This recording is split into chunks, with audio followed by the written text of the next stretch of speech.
Why do we let people get away with their entitlement? Are we afraid to say things? Are we afraid to hurt their feelings? Well, no more. Today on rLounge, let's push some buttons. Up first, a mother-in-law's pity party. Am I the a-hole? My mother-in-law took over my son's birthday and family members want me to apologize for what I had to say to her. Am I the a-hole?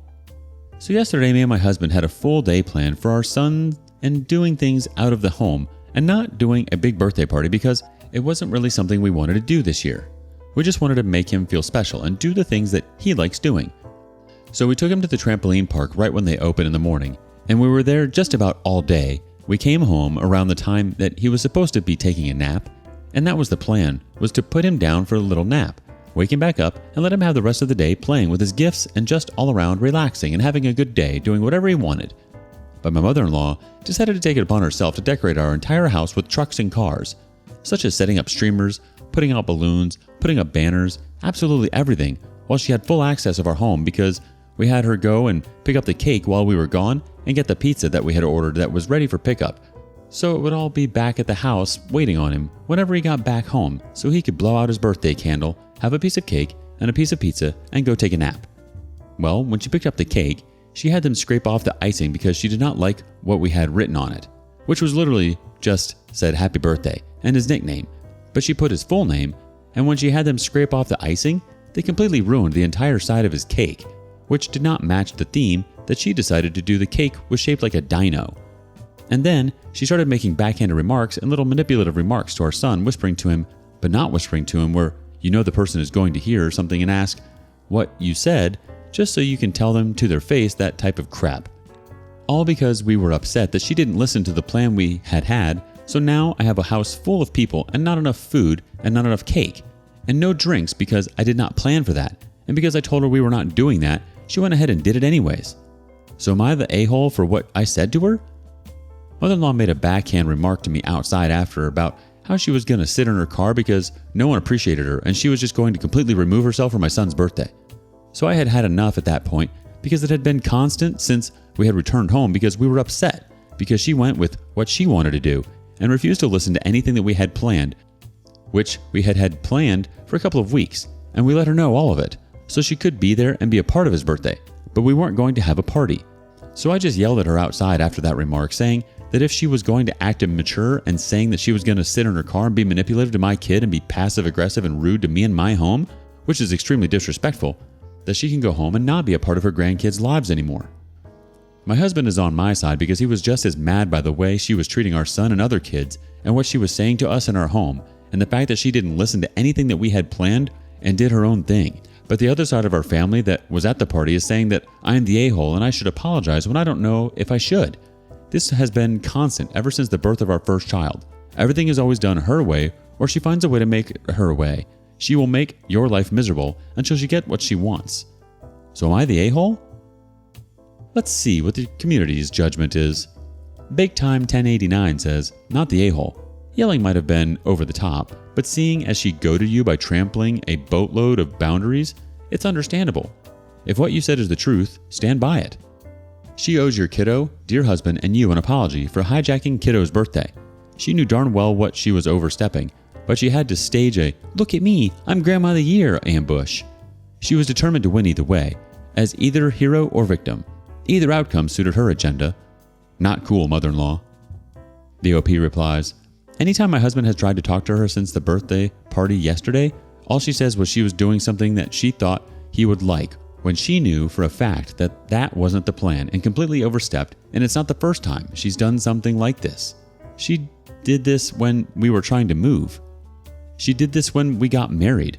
She did this through every major aspect, even my pregnancies. She always finds a way to step over our boundaries and take control of something or everything. Comfortable Gas 789 chimes in, tell husband to stop trying to talk to her. Go black hole and let her stew. You aren't the a-hole at all, OP. You gave her the simple task to try to accomplish and to help y'all out, which ultimately included her in the planning of a party.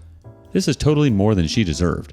She went above you both and decided to plan a whole new party for him, which isn't what your son even wanted.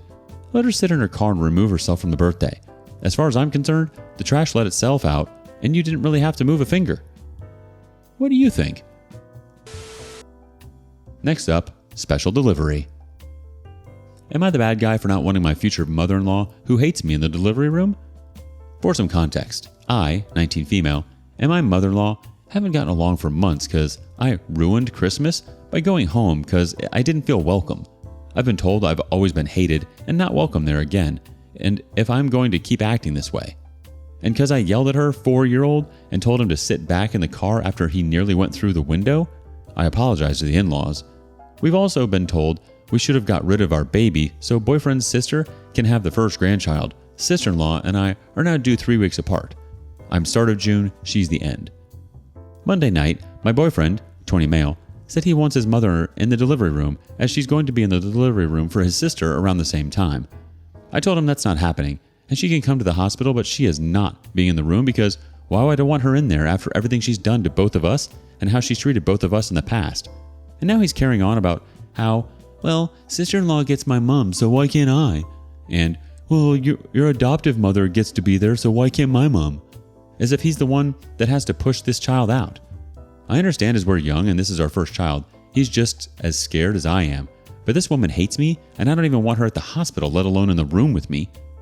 I've also talked to my friend who has a 2-year-old and asked if he wanted his mom in the room when his ex gave birth, and he was like, it's a bit how you going if she wants to see your parts. Only me and ex's mom were in the room. My mom waited like everyone else did.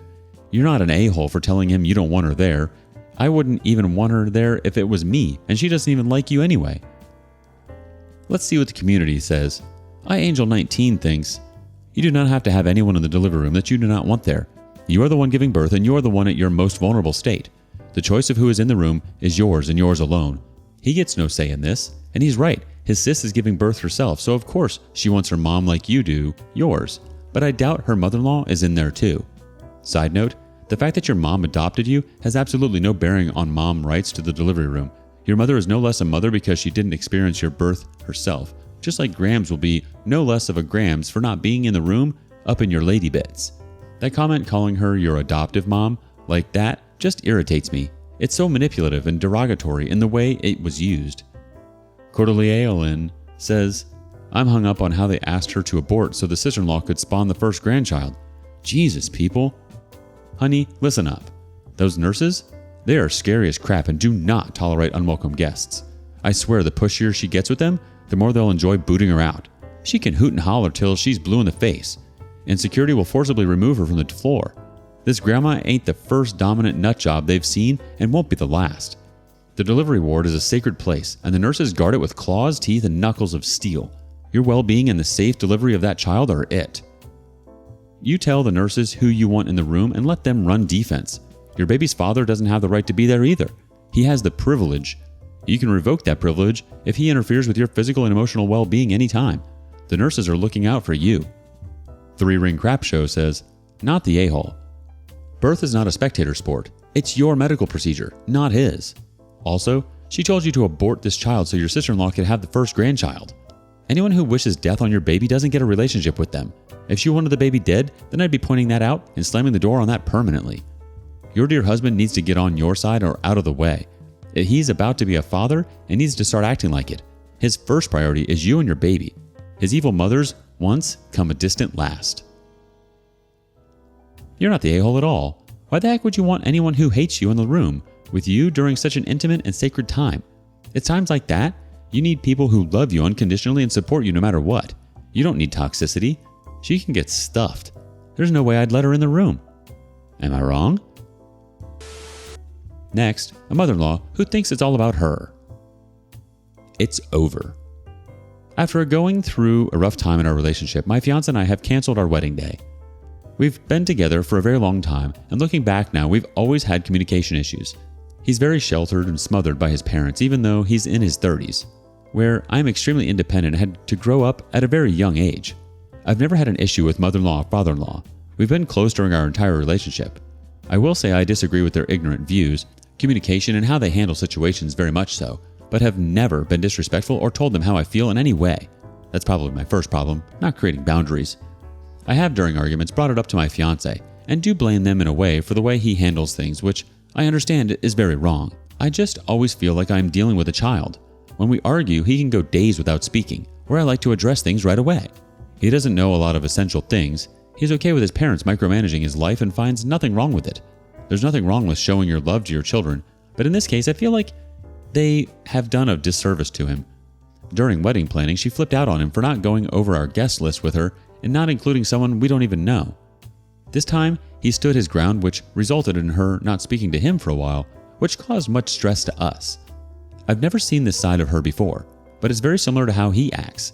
I decided to speak to her, and it did not go well.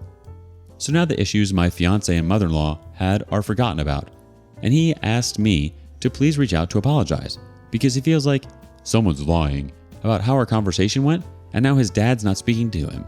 What? I told him I was confused why he would use the word lie.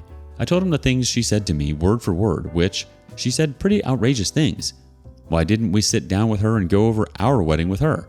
Why is my fiance working crazy hours? It's making him stressed.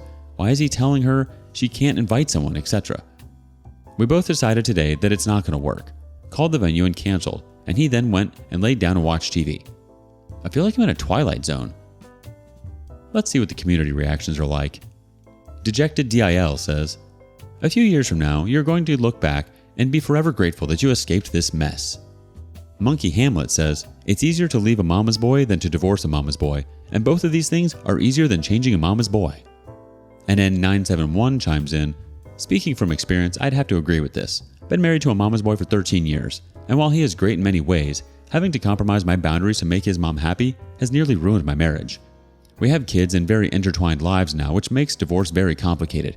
He didn't want to get divorced anyway, and therapy trying to unlearn all the dysfunction he thought was normal has been such a roller coaster." The OP replies, "This comment. I thank you for the insight. Unlearning what he thinks is normal really speaks to me." I've Gone Cray says, "Run as fast as you can, as far away from him as you can." This is probably the best thing that could have happened to you, OP. I never understood the whole have to invite strangers to the wedding thing.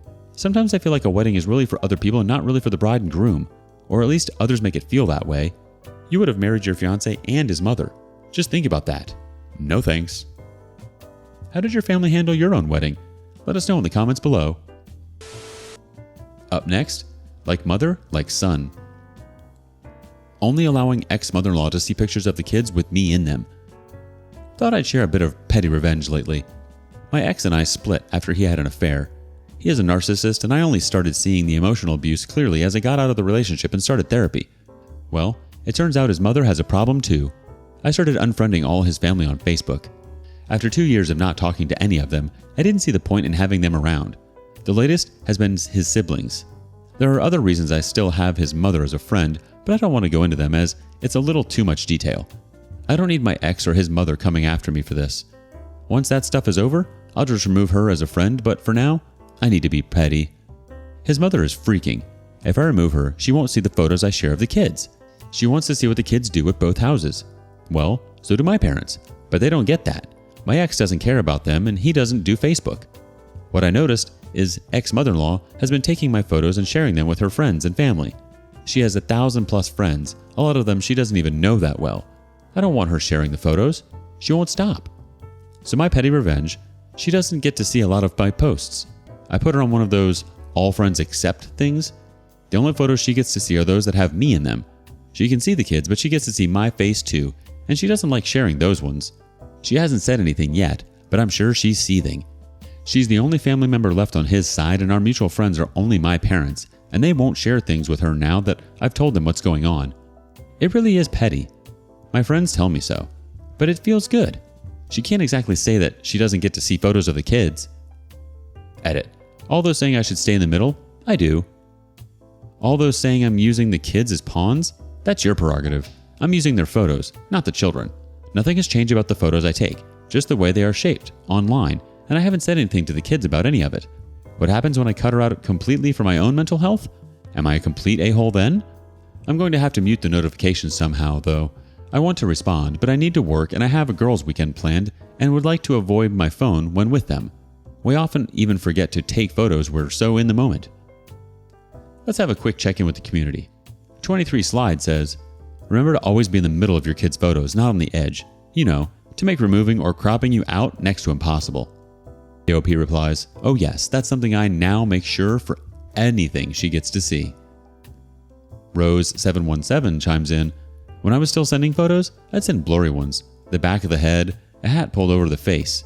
My foul in-laws didn't get a full normal face photo of my kids for years, and now we're no contact, so they get nothing at all. Laughs and petty. Not the a-hole at all, and she's lucky you even have Facebook. Honestly, I'd delete her. Who even cares? Let her be pissed. What's she going to do? And they really aren't her pictures to share in the first place. I think she's disrespectful to be sharing photos of children who aren't even yours. It's a bit weird. Let her seethe. She might learn something. What do you think? Thank you for joining us today on rLounge. Before you go, be sure to like and subscribe and hit that notification bell. If you have something you want to say regarding today's content, share that with us in the comments below.